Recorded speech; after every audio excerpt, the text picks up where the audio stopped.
নমস্কার বন্ধুরা, পলি কিচেন রুমে সবাইকে স্বাগত। আশা করি সবাই ভালো আছেন আর আমিও আপনাদের আশীর্বাদে মোটামুটি ভালোই আছি বন্ধুরা। তো আজকের রেসিপি হবে শঙ্কর মাছের দুর্দান্ত স্বাদের একটা রেসিপি হবে। তো বন্ধুরা দেখতে থাকুন আজকের রেসিপিটি কোনো অংশে ভালো লেগে থাকলে লাইক কমেন্ট শেয়ার অবশ্যই করবেন। তাহলে কথা না বাড়িয়ে চলুন দেখে নেওয়া যাক আজকের রেসিপি। তো বন্ধুরা এখানে শঙ্কর মাছ রেসিপি করার জন্য এখানে আমি পেঁয়াজ কুচিয়ে নিয়েছি আর নিয়েছি শঙ্কর মাছ।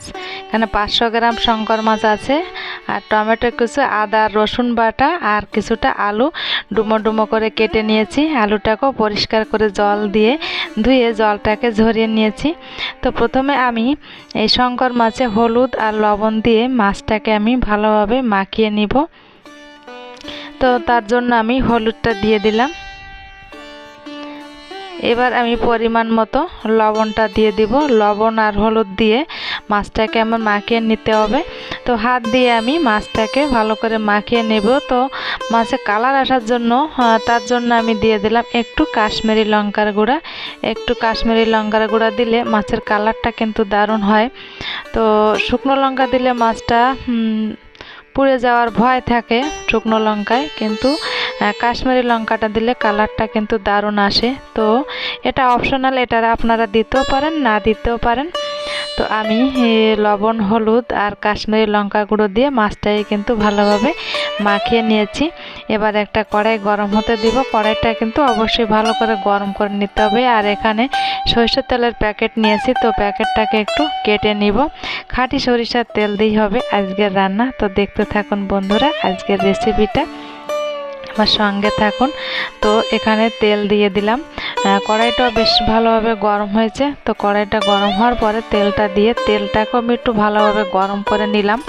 এবার আমি এক এক করে মাছগুলোকে দিয়ে দিব আর একটু হাত দিয়ে মাখিয়ে নিচ্ছি মাছগুলো। দেখুন মাছের পিসগুলো কত সুন্দর হয়েছে। আর এই মাছে কিন্তু সাধারণত তেমন কাটা থাকে না।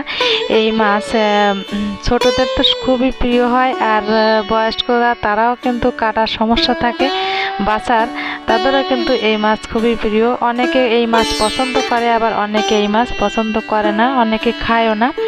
কিন্তু আমার কাছে কিন্তু এই মাছটা খুব ভালো লাগে। আমাদের বাড়ির সবাই এই মাছটা বেশ পছন্দ করে। তো মাছটাকে আমি একটু ভেজে নেব। এই দেখুন কড়াই দিয়ে দিলাম। এবার কিছুক্ষণ অপেক্ষা করতে হবে। দেখুন মাছগুলো কত সুন্দর উল্টে যাচ্ছে। তো মাছগুলোকে ভেজে নিলাম, এই দেখুন।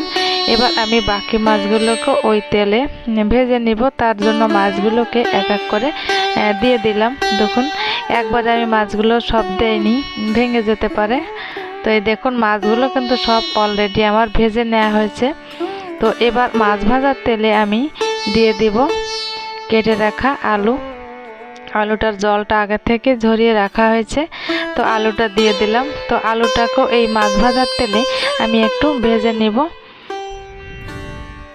এবার আমি পরিমাণ মতো লবণ দিয়ে দিব। এই সময় যদি লবণ দেওয়া হয় আলুর ভিতর লবণটা একটু মোটামুটি যায় আর ভালো লাগে খেতে। লবণ আর হলুদ দিয়ে আলুটাকে কিন্তু আমি একটু ভেজে নিব। হলুদটা দেওয়ার একটাই কারণ আলুগুলোর কালারটা দারুণ আসে।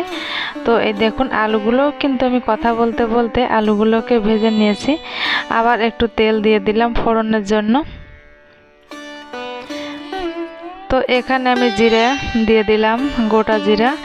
কিছুটা জিরা আমি ভেজে আলাদা করে তুলে নিলাম। এই দেখুন এই জিরাটা আমি শিলে একটু বেটে নিব। এইভাবে ভাজা জিরা বেটে দিলে কিন্তু দারুণ টেস্ট হয়। একবার হলো এইভাবে ভাজা জিরা বেটে দিবেন। আর ফোড়নে আমি দিয়ে দিলাম এখানে গোটা গরম মশলা আর একটা গোটা তেজপাতা দিয়ে দিয়েছি। আর এখানে কুচিয়ে রাখা পেঁয়াজটা দিয়ে দিলাম। তো পেঁয়াজটা দিয়ে হালকা নেড়ে চেড়ে পেঁয়াজটাকে একটু ভেজে নিতে হবে। পেঁয়াজের যে একটা কাঁচা গন্ধ থাকে গন্ধটা ছাড়িয়ে নিতে হবে। তার জন্য আমি পেঁয়াজটাকে একটু ভেজে নিব।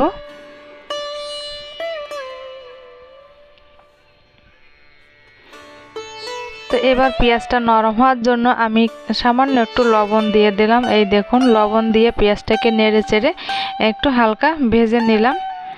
এবার আমি আদা রসুন বাটা দিয়ে দেব। আদা রসুনের পেস্ট দিয়ে দিলাম আর দিয়ে দিলাম সামান্য হলুদ গুঁড়া আর এখানে যে কেটে রেখেছিলাম টমেটো কুচিও দিয়ে দিলাম। তো সমস্ত মশলাগুলো দিয়ে দেওয়া হলো। এবার আমি একটু কষিয়ে নিব। আর এখানে দেখুন আমি লঙ্কার গুঁড়া এবার ব্যবহার করলাম। তো লঙ্কার গুঁড়াটা দিয়ে মশলাটাকে কষিয়ে অল্প জল দিয়ে আবার একটু কষিয়ে নিলাম।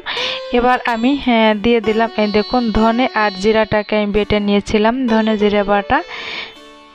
এবার পরিমাণ মতো লবণ দিয়ে দিব। আর এখানে হাঁড়িতে একটু জল গরম করতে দিয়েছিলাম। তো এই গরম জল আমি এই মশলার ভিতর দিয়ে দেব।